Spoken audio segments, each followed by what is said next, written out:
Vous avez le sujet sous les yeux. En fait, c'est une question, est-ce le temps? Est-ce le temps? Et pour introduire un petit peu cette réflexion, eh bien, on va faire une lecture dans le deuxième livre des Rois, le chapitre 5, versets 19 à 27.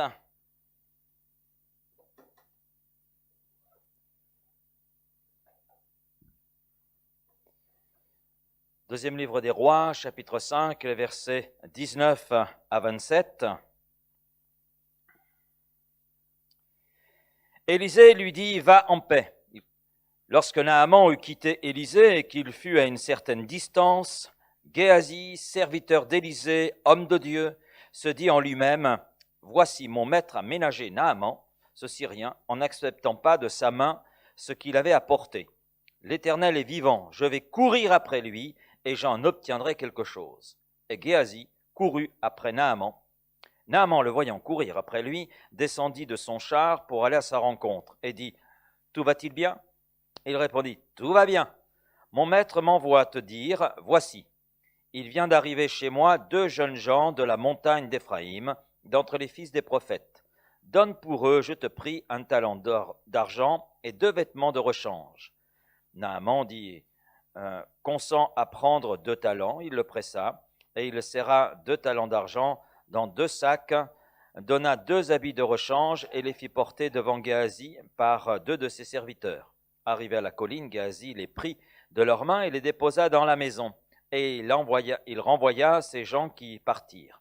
Puis il alla se présenter à son maître. Élisée lui dit, d'où viens-tu, Géasi? Il répondit, ton serviteur n'est allé ni d'un côté ni de l'autre. Mais Élisée lui dit, mon esprit n'était pas absent lorsque cet homme a quitté son char pour venir à ta rencontre. Est-ce le temps de prendre de l'argent et de prendre des vêtements, puis des oliviers, des vignes, des brebis, des bœufs, des serviteurs et des servantes? La lèpre de Naaman s'attachera à toi et à ta postérité pour toujours. Et Géasi sortit de la présence d'Élisée avec une lèpre comme la neige.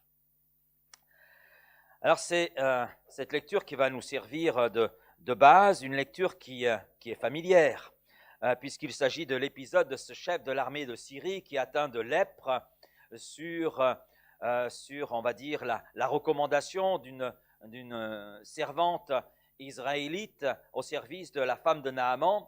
Eh bien, cet homme, Naaman, ce général syrien atteint de cette lèpre, va donc trouver le prophète Élisée. Et nous savons que cet homme a découvert la bonté de Dieu, puisqu'il est là entièrement délivré de sa lèpre. Il goûte à combien Dieu est bon, combien Dieu est grand. Et encore aujourd'hui, nous goûtons à combien Dieu est grand, à combien Dieu est bon. Parce que notre Dieu n'a pas changé. Le Dieu qui a béni Naaman, c'est le Dieu qui est ce matin au milieu de nous. C'est ce Dieu qui veut encore nous bénir et qui tient de nombreuses bénédictions en réserve pour son peuple. Et Naaman veut là remercier Élisée et il veut lui donner quelques présents. Mais Élisée refuse. Le prophète Élisée dit non, je ne recevrai rien de toi. Et l'une des raisons du refus d'Élisée est qu'il ne veut pas rabaisser quelque part la valeur de la grâce dont Naaman a été le bénéficiaire. Il ne veut pas que Naaman pense que les choses de Dieu, ça se paye. Il veut montrer à Naaman que la grâce dont il a été le bénéficiaire dans son corps, en fait, c'est pure faveur imméritée de la part de Dieu, mais Dieu, dans son amour, a choisi de le bénir. Et il ne veut pas, Élisée, que Naaman ait une mauvaise compréhension de qui est Dieu. Mais il veut que Naaman comprenne que Dieu fait ce qu'il veut, que Dieu est souverain, et que si il a été béni, que si Naaman a été béni, c'est parce que l'amour de Dieu s'est manifesté pour lui, la grâce de Dieu s'est manifestée pour lui. L'apôtre Paul, dans la même ligne que le prophète Élisée, a écrit ceci aux Éphésiens, Éphésiens chapitre 2, les versets 8 et 9, « Car c'est par grâce que vous êtes sauvés. » C'est par grâce. Pure grâce. Faveur imméritée. C'est par la grâce que vous êtes sauvés, et cela par le moyen de la foi. Et cela ne vient pas de vous, mais c'est le don, c'est le cadeau de Dieu. C'est le cadeau de Dieu. Et ce n'est pas par les œuvres, afin que personne ne trouve le moyen de se glorifier. Ce qui nous montre que Dieu connaît très bien le cœur de l'homme. Et merci, parce que tout est grâce de la part du Seigneur. Il écoute nos prières parce qu'il nous aime. Il répond à nos prières. C'est gratuit. Ce n'est pas parce que ma prière est meilleure que la vôtre. Non, c'est tout simplement parce que Dieu, à l'écoute de nos prières, se plaît. Et puis, nos prières, répondant à sa volonté, eh bien, il les exauce. Comme un père répond aux besoins de ses enfants, eh bien, Dieu est notre Père qui sait répondre à nos besoins. Et parler de la grâce, c'est parler d'une faveur de la part de Dieu qui nous a accordé non sur la base de nos efforts, non sur la base de ce qu'on pourrait payer en retour, parce que quelque part, ce que Dieu fait est bien plus grand que tout ce que nous pourrions lui offrir. C'est bien plus grand.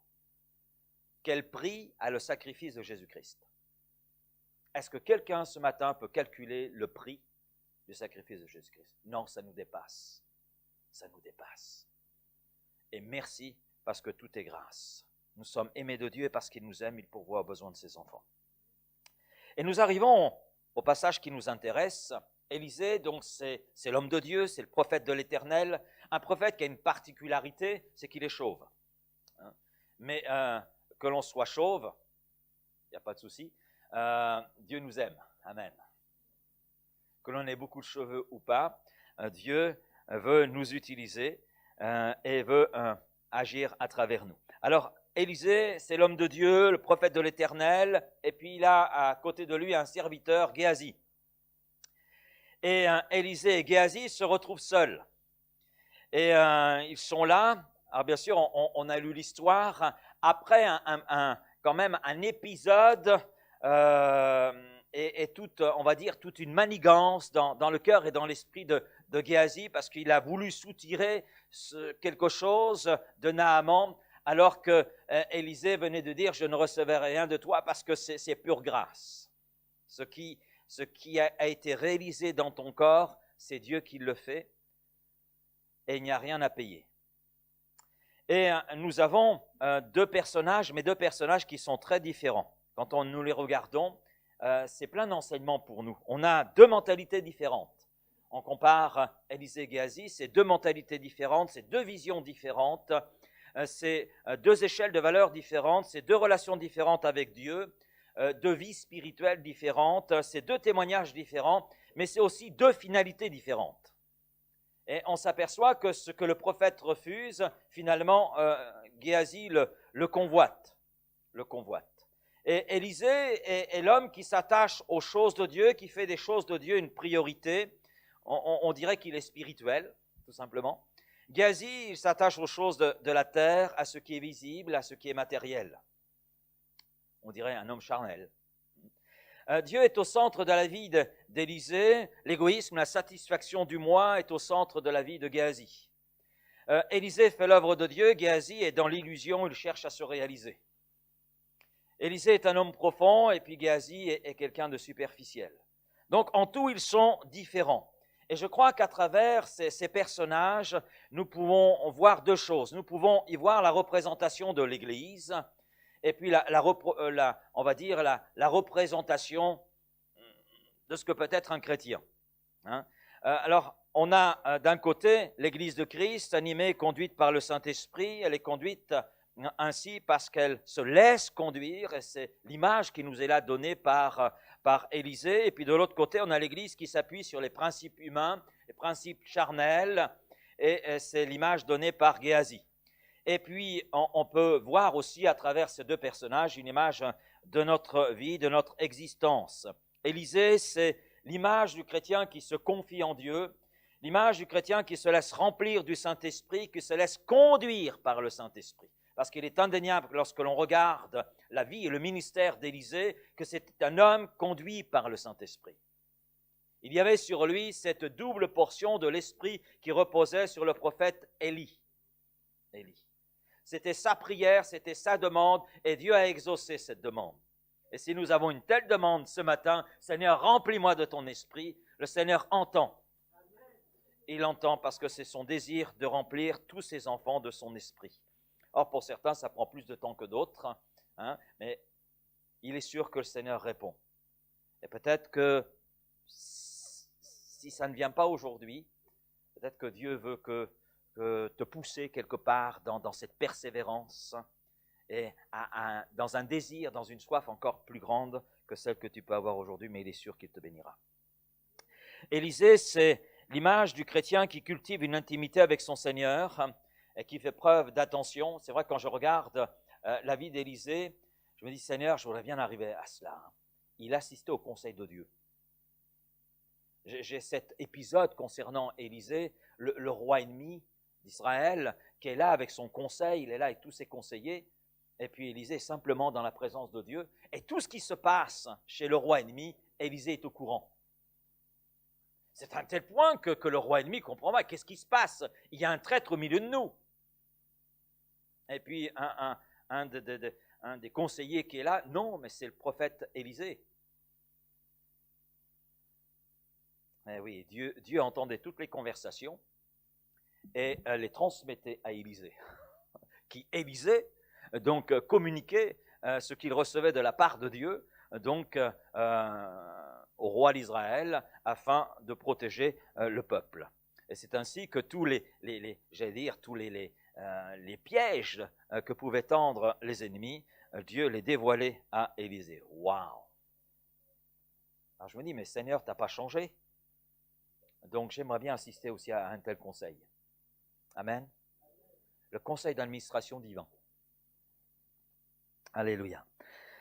Et puis Élisée, c'est l'image du chrétien dans sa consécration, dans sa sanctification, qui sait être vigilant et qui veut ressembler à son maître. Élisée, c'est, je dirais, le modèle de ce qu'est un disciple, de ce que Dieu attend quelque part de nous. Élisée est quelqu'un qui est attentif à la parole de Dieu. Il est aussi celui qui communique cette parole de Dieu. Et c'est vrai que nous sommes invités les uns les autres à être attentifs à la parole de Dieu, à demeurer attachés à la parole, afin de pouvoir la communiquer à ceux qui sont là autour de nous. Et la communiquer pas simplement avec notre bouche, mais la communiquer aussi par notre vécu. Parce que ce que l'on vit avec Dieu est une lettre aussi qui parle. Amen. Ça parle. Les gens nous regardent, nous observent. Et ils sont attentifs à nos paroles et attentifs à ce qui émane de notre vie. Si vous demeurez en moi et que mes paroles demeurent en vous, demandez ce que vous voudrez, cela vous sera accordé, dit le Seigneur dans Jean 15, verset 7. Et puis Élisée était sensible au Saint-Esprit, comme je le disais tout à l'heure, il avait reçu cette double portion de l'Esprit qui reposait auparavant sur le prophète Élie, prophète puissant devant l'Éternel. Mais depuis le jour de la Pentecôte, la plénitude du Saint-Esprit est répandue sur l'Église, est répandue sur tous ceux qui font confiance au Seigneur. Vous avez tout pleinement en lui, qui est le chef de toute domination et de toute autorité, dit Paul aux Colossiens chapitre 2, verset 10. Et puis Élisée était un témoin de Dieu, un témoin de la grâce de Dieu dans sa génération, et c'est ce à quoi nous sommes appelés. Là où nous sommes, dans le quartier où nous sommes, dans la zone géographique où nous sommes, sur notre lieu de travail, nous sommes des témoins de Dieu et de sa grâce. Amen. Amen. Nous sommes également exhortés à être des témoins de Christ dans cette génération. Donc, Élisée est également dans l'attente du Messie. C'est un prophète de l'Éternel. Donc, il a aussi une connaissance des choses à venir. Il les communique aussi. C'est l'un des rôles du prophète. C'est les communiquer au peuple qui est là, le peuple de Dieu. Et nous savons qu'il a assisté à un événement très particulier et un événement qui était prophétique, dont il reconnaissait d'ailleurs la dimension prophétique. C'est l'enlèvement du prophète Élie. Et il était lui-même dans cette espérance de savoir qu'un jour, le Messie promis par les prophètes allait venir et qu'il allait lui aussi participer à cet événement glorieux, retrouver donc le Seigneur. Notre espérance, c'est aussi de vivre pour l'éternité dans la présence de notre Seigneur. Amen. Nous vivons dans l'attente de l'enlèvement de l'Église. Et puis, quand bien même nous devrions passer par la mort, de toute façon, ceux qui sont en Jésus-Christ ressusciteront le moment venu, au son de la trompette divine. Maintenant, on a Géasi. Oui. L'image du chrétien superficiel, sans profondeur. Tout est dans les apparences. Il donne l'apparence d'être sans être. Hein. Il n'a aucune sensibilité spirituelle parce que dans sa relation avec Dieu, en fait, il y a des faiblesses, il y a des failles. Il ne place pas les priorités là où elles devraient être. Et puis, ce qui est étonnant, c'est qu'il ne fait aucun effort non plus.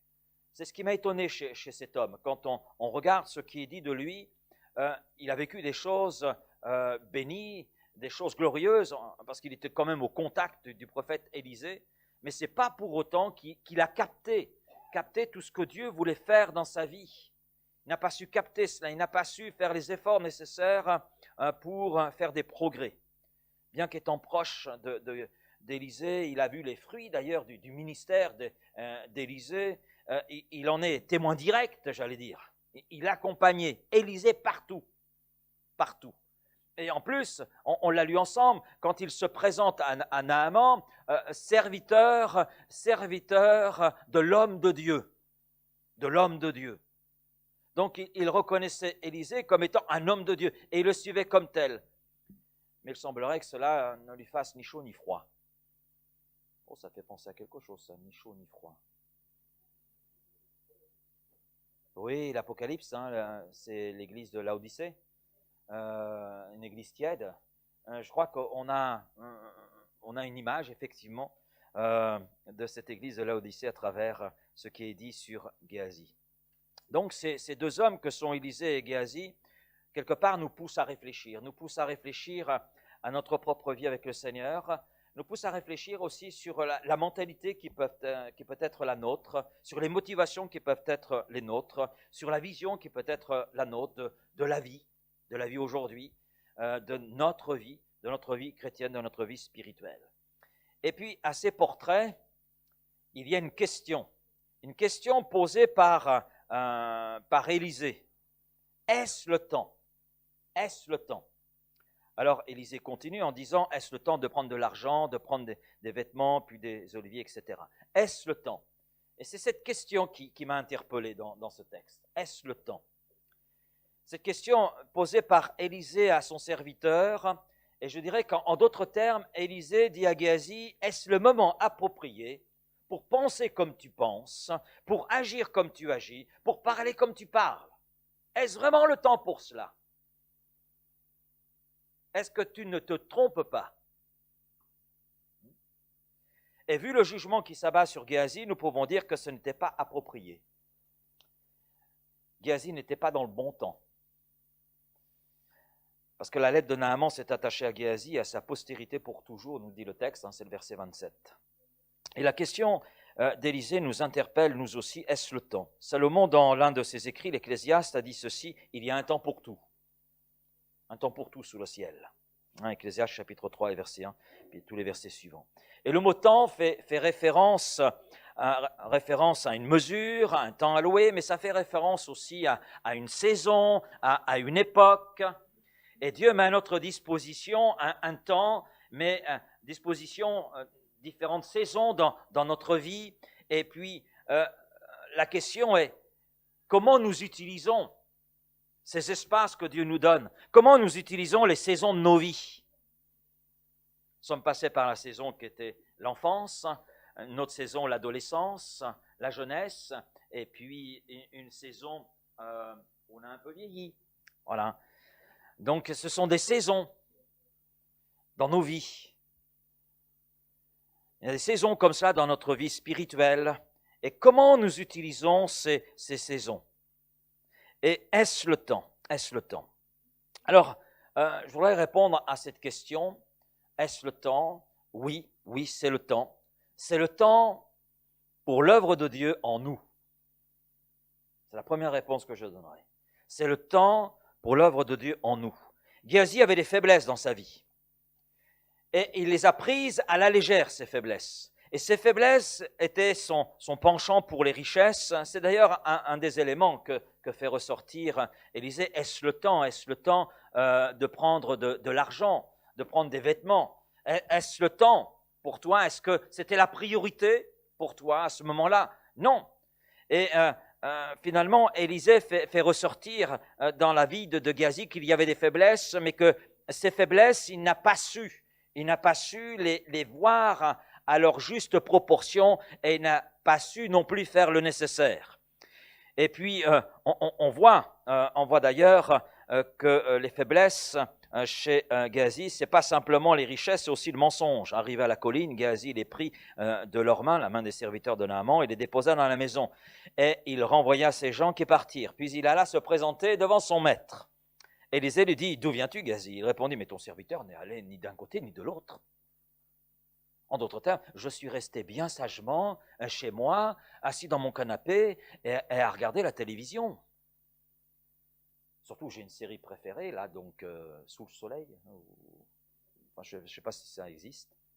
Voilà, donc, et ce qui, au départ, pouvait peut-être provoquer une gêne dans la vie de Géasi, eh bien, finalement, il a fini par l'accepter. Et il a fini par vivre avec, d'ailleurs. Et plus encore, il a fini par le tolérer et il a fini par tout accepter et être conduit par ses faiblesses. Et au final, eh bien, il est entré dans une impasse. Il faut savoir que nos faiblesses sont des freins à notre croissance dans la foi, à notre développement spirituel. Nos faiblesses sont également des brèches par lesquelles l'adversaire de nos âmes saura porter son action. Parce qu'il utilise les moindres brèches et il sait les utiliser.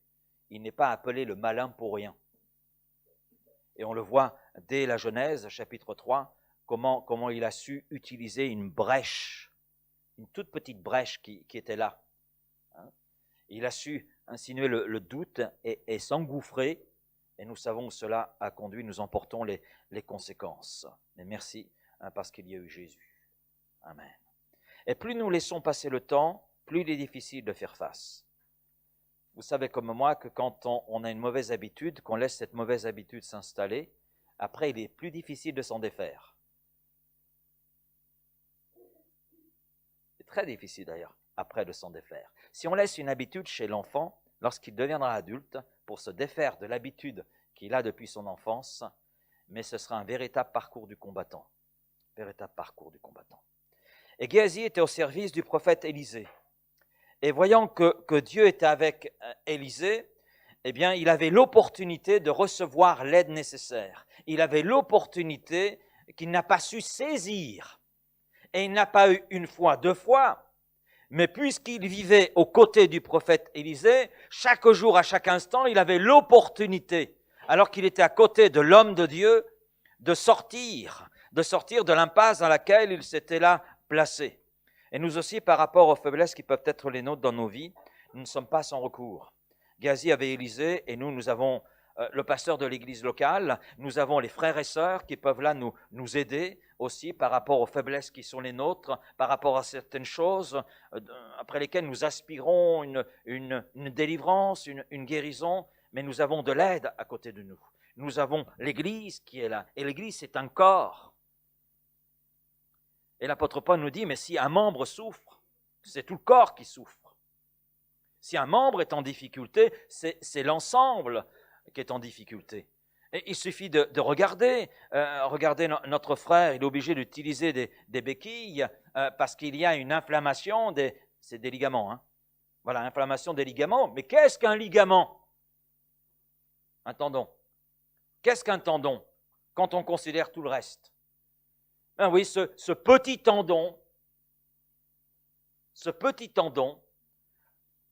eh bien, fait que tout le corps ne peut plus être porté correctement. Et là, je crois qu'on a une belle image de l'Église. Et on comprend pourquoi l'apôtre Paul a choisi donc l'image du corps pour parler de l'Église de Jésus-Christ. Mais Géasi ne s'est pas donné le temps de s'arrêter.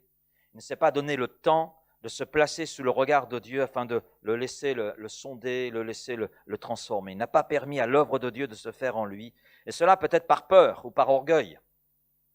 Et pourtant, il avait une connaissance de Dieu, il avait vu Dieu agir plusieurs fois par l'intermédiaire du prophète, il était témoin de miracles, et il a choisi, c'est un choix, il a choisi de servir Élisée. Oui, c'est un choix qu'il a fait, servir Élisée. Ce n'est pas Élisée qui l'a forcé, non, un choix volontaire. Il avait également l'aide appropriée pour l'aider à devenir ce que Dieu voulait qu'il soit, mais malheureusement, il n'a pas saisi ces opportunités. Et la question que je pose quelque part ce matin, c'est comment traitons-nous les faiblesses qui peuvent être les nôtres? Les faiblesses dont nous pouvons être conscients, comment nous les traitons? Nous ne devons pas les traiter à la légère, parce qu'elles constituent un obstacle à notre épanouissement dans la foi, elles constituent une porte ouverte, comme je le disais tout à l'heure, à l'adversaire de nos âmes, une faille dans notre relation avec Dieu et notre prochain, qui va faire que nous serons dans un statu quo et non une progression, alors que la volonté du Seigneur, c'est que nous progressions, que nous grandissions, croisser dans la grâce et dans la connaissance de notre Seigneur Jésus-Christ, mais pour grandir dans la grâce, pour grandir dans la connaissance de notre Seigneur Jésus-Christ, il y a des choses que nous devons abandonner, laisser en arrière, et puis il y a des choses sur lesquelles nous devons accepter que le Seigneur porte ses regards et porte son action par le Saint-Esprit.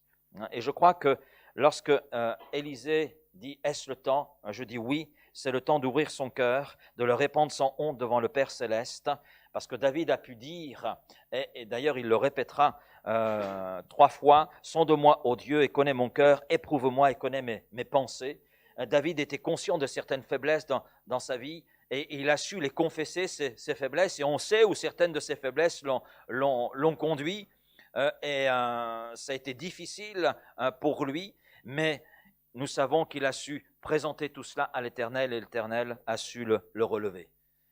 Et David est pourtant appelé l'homme selon le cœur de Dieu. Mais je crois qu'être un homme selon le cœur de Dieu, c'est savoir reconnaître ses faiblesses et savoir les déposer aux pieds du Seigneur afin qu'il porte son action. Oui, Dieu est celui qui connaît notre cœur et qui veut le sonder afin de répandre son esprit, sa grâce. Dieu veut guérir le cœur blessé, le cœur brisé. Dieu veut délivrer le cœur qui vit dans la faiblesse, quelle que soit cette faiblesse identifiée. Et Dieu veut remplir ce même cœur de son amour, même cœur de sa grâce, de sa joie, de son esprit. Et Dieu peut le faire parce que tout a été accompli en Jésus-Christ. Amen. Tout a été là réalisé à travers le sacrifice de Jésus-Christ. Amen. Alors c'est le temps, oui, c'est le temps pour laisser Dieu agir dans nos cœurs, c'est le temps pour son œuvre en nous. Amen. Est-ce le temps? C'est le temps pour nous de faire l'œuvre de Dieu, c'est la deuxième réponse. Et pour étayer cela, pour aller un petit peu plus loin, il y a ce texte dans le livre du prophète Agée au chapitre 1er, les versets 4 et 5. « Est-ce le temps pour vous d'habiter vos demeures lambrissées quand cette maison est détruite ?» Quand cette maison, c'est-à-dire le temple. « Ainsi parle maintenant l'Éternel des armées, considérez attentivement vos voies. Considérez attentivement vos voies au regard de la saison dans laquelle vous êtes. » D'où cette question, est-ce le temps? Et ce texte se comprend bien sûr à la lumière du contexte, parce qu'il y a un contexte. Le contexte, c'est qu'après 70 ans d'exil à Babylone, donc les Judéens ont l'autorisation de revenir en Judée. C'est Cyrus, le roi de Perse, qui a autorisé donc le peuple hébreu à rentrer donc sur sa terre natale. Et une des premières caravanes qui est revenue à Jérusalem était conduite par le gouverneur Zorobabel et par le souverain sacrificateur Josué. À ne pas confondre avec Josué, un compagnon de Moïse. C'est pas la même époque. Voilà. Je sais qu'on vivait longtemps cette époque-là, mais quand même pas aussi longtemps. Voilà. Donc, et la première activité qui fut celle de ceux qui sont rentrés avec Zorobabel et Josué, eh bien, c'est de reconstruire leur maison. Et cela avant le temple de Dieu qui était là en ruine.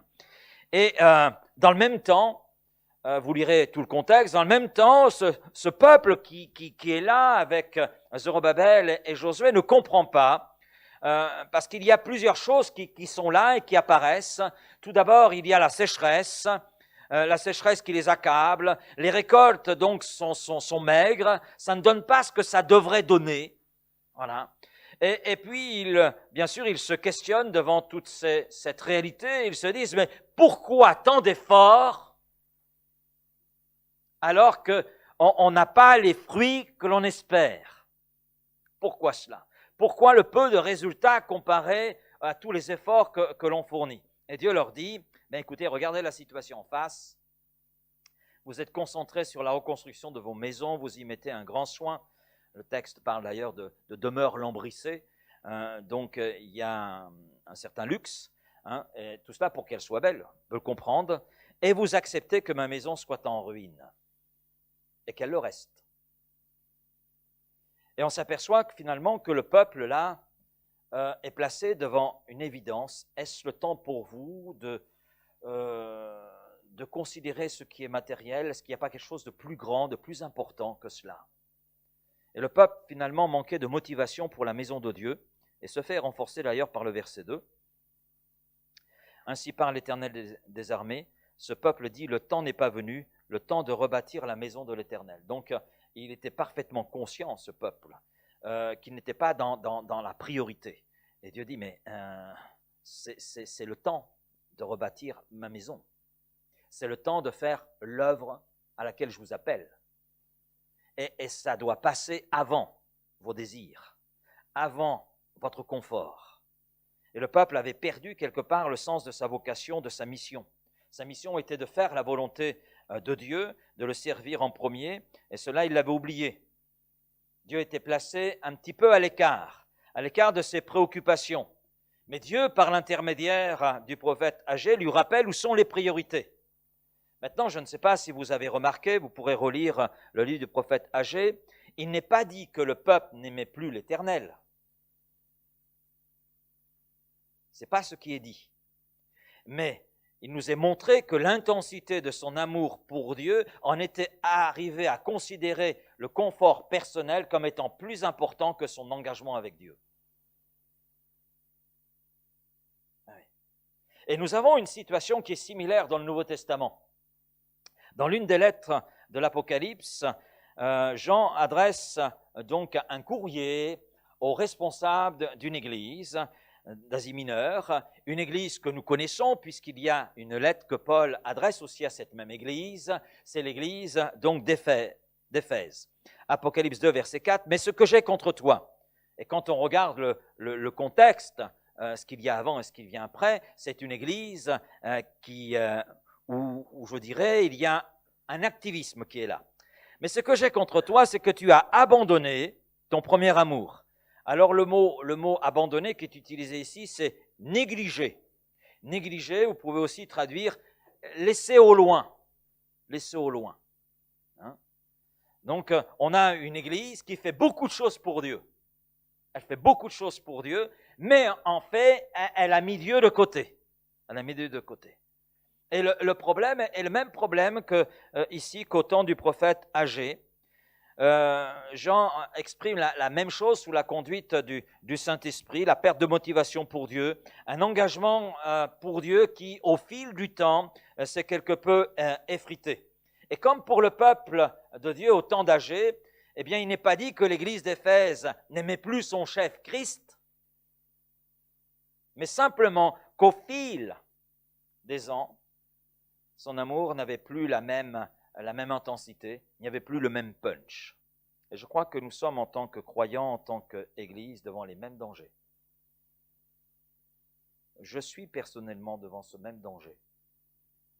Et l'Église de Vitrolles, l'Église locale de Vitrolles, parce que Jean s'adresse à une Église locale, l'Église locale de Vitrolles est aussi devant le même danger. Ce qui doit être l'objet de notre recherche, ce qui doit être notre préoccupation première, c'est Dieu et son œuvre. Cherchez premièrement le royaume de Dieu et sa justice. Et toutes ces choses vous seront données par-dessus.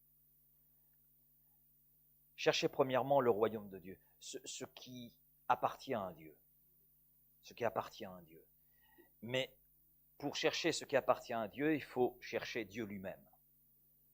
Et sa justice, ça nous parle de quoi? Ça nous parle de la mise en pratique. Être juste ce que Dieu veut que nous soyons.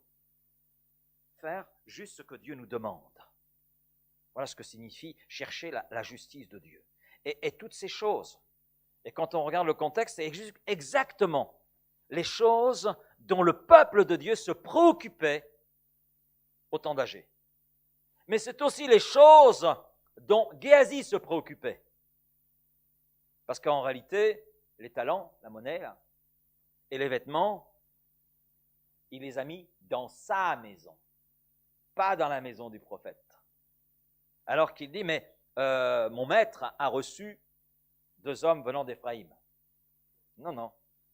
Il n'est pas allé mettre les talents et les vêtements dans la maison d'Élisée, dans sa maison à lui. Donc on voit où se situait sa préoccupation. Faire l'œuvre de Dieu, c'est cela, se préoccuper de Dieu, se préoccuper de son royaume, se préoccuper de cette mise en pratique de ce qu'il nous demande à travers sa parole. Prendre le temps de le rechercher, afin qu'il nous fasse connaître sa volonté, ses plans pour nos vies, et que nous puissions les accomplir. Et tout le reste, tout ce qui peut-être à nos yeux semble important, oui, le vêtement, le manger, le boire, tout cela a une importance, mais ça ne doit pas être l'important. Et comme nous l'avons vu, Dieu à l'égard de son peuple au temps d'Agé, il a mis des freins. Ils ont fait beaucoup d'efforts, ils se sont préoccupés de leurs besoins matériels, et Dieu leur a montré que c'est lui qui était le maître au contrôle de toutes choses. Parce qu'il y a eu la sécheresse, et je crois que la sécheresse était permise par Dieu. Les efforts qu'ils ont faits n'ont pas donné les résultats qu'ils auraient voulu. Et ça, c'est Dieu qui était derrière, pour éveiller l'esprit de son peuple, éveiller le cœur de son peuple. Est-ce le temps? Je dirais que c'est le temps pour l'œuvre de Dieu en nous. Amen. Et c'est le temps pour nous de faire l'œuvre de Dieu. Et je conclurai avec ce verset de l'apôtre Paul que nous trouvons d'ailleurs dans l'Épître aux Éphésiens. Donc, des années avant ce que Jean a pu dire, des années avant, l'apôtre Paul dira à Éphèse, rachetez le temps, car les jours sont mauvais. Parce que les jours sont mauvais. Ça, c'est quelque chose que l'église d'Éphèse n'a pas su conserver. Dans son cœur, dans son esprit, d'où cette lettre qui lui est adressée, et un appel pressant, une invitation pressante à se souvenir d'où elle était sortie. Racheter.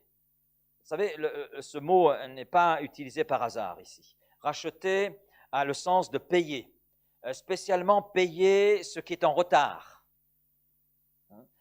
payer ce qui est impayé, mais ce qui doit l'être. Cela signifie qu'il est encore possible pour nous de changer les choses dans notre vie. Il est possible de racheter ce temps, de dire oui Seigneur, j'ai oublié que c'est le temps aujourd'hui, c'est la saison pour moi, pour te laisser faire ton œuvre dans ma vie. Eh bien, je veux racheter ce temps. Je veux le prendre. Je veux changer ma gestion dans ma relation avec toi. Et je veux te laisser en moi faire ton œuvre. Je veux te laisser en moi me débarrasser de ces faiblesses dont je prends conscience, dont j'ai cherché à camoufler, etc. Peut-être, j'en suis arrivé à les tolérer, mais je ne veux plus tolérer cela parce que je veux être à ton image. Racheter, dans ce texte de l'apôtre Paul et à cette époque, c'était un mot qui était utilisé lorsqu'un homme achetait un esclave pour le rendre libre. Et lorsque l'apôtre Paul dit racheter le temps, finalement il met en évidence un concept, celui de la rédemption. Nous avons été rachetés et tout le temps que nous avons maintenant, que Dieu nous a donné à travers son Fils Jésus-Christ, qui nous a rachetés de la mort éternelle, eh bien ce temps doit être consacré à celui qui nous a libérés. Nous devons racheter notre temps pour que le Seigneur soit le Seigneur de nos vies, prenne possession de toute notre vie et pour son œuvre. Et Paul spécifie pourquoi racheter le temps? Parce que les jours sont mauvais. Il y a une notion d'urgence qui est placée par l'apôtre Paul. Et je crois que cette notion d'urgence a une ampleur plus importante aujourd'hui qu'au temps de l'apôtre Paul. Quand nous considérons les événements qui agitent aujourd'hui notre monde, à la lumière des Écritures, on peut se dire oui, les jours qui sont là devant nous ne sont pas des jours très agréables, ce sont des jours mauvais. Et il y a là une notion bien sûr d'urgence mise en évidence par Paul, mais également d'une période qui correspond à celle que nous traversons actuellement et qui est annonciatrice d'un événement, amen, le retour de Jésus-Christ, l'enlèvement de l'Église. Alors je dirais, et là je conclus, alors ne perdons pas de temps. Laissons le Seigneur en nous faire son œuvre. Amen. Vaincre nos faiblesses. Le laisser vaincre nos faiblesses. Acceptons quelque part d'être vaincus par le Seigneur, afin d'être vainqueurs. Amen. Jacob a dû accepter certaines faiblesses, c'était un combat, mais il a accepté à un moment donné d'être vaincu. Et parce qu'il était vaincu, en réalité, il était vainqueur. Amen. Amen. Ce n'est pas celui qui gagne le monde qui est en réalité vainqueur. Le Seigneur le dit bien. Mais celui qui se laisse vaincre par le Seigneur, celui qui laisse le Seigneur faire son œuvre, comme elle doit être faite, qui recommande sa vie à Christ et qui laisse le Seigneur faire son œuvre, celui-là est vainqueur. Amen. Et puis, c'est le temps aussi de faire l'œuvre du Seigneur, de nous engager avec lui. Amen. Savoir placer les priorités là où elles doivent être et savoir gérer les grâces dont nous sommes les bénéficiaires. Amen. Merci Père pour ta parole ce matin, pour ces quelques pensées partagées ensemble. Et je te prie pour mes frères et sœurs, et je m'inclus aussi, afin que tu nous aides, Seigneur, à ne pas accepter peut-être les faiblesses que nous avons tolérées jusqu'à maintenant, les failles que nous avons acceptées jusqu'à maintenant, mais que nous puissions te déposer tout cela et te permettre de faire l'œuvre que tu veux accomplir et d'être vainqueur sur nos faiblesses, d'être vainqueur sur les failles qui sont là, Seigneur, et qu'ainsi nous puissions atteindre la dimension que tu veux que nous puissions atteindre dans notre vie avec toi, dans notre relation avec toi, mais aussi dans notre service pour toi. Oui, parce que si tu nous as sauvés, c'est pour que nous puissions te glorifier par nos vies et par tout ce qui en émane. Alors Seigneur, apprends-nous aussi à utiliser le temps qui est le nôtre, les saisons qui sont les nôtres, pour toi, pour te servir, pour être à ta gloire. Oui Seigneur, accomplir ta volonté. Oui Seigneur, parce que c'est là ce que tu attends de nous, c'est là ce que tu attends de l'Église, qu'elle soit témoin de ta présence, témoin de ta grâce dans cette génération. Oui Seigneur, et d'être chacun pour notre part ces témoins qui t'honorent, qui te glorifient. Alors Père, aide-nous à placer les priorités dans nos vies, là où elles doivent être, et que ainsi tu sois glorifié, exalté. Merci Père, dans le nom précieux de Jésus, et je te dis Amen. Amen.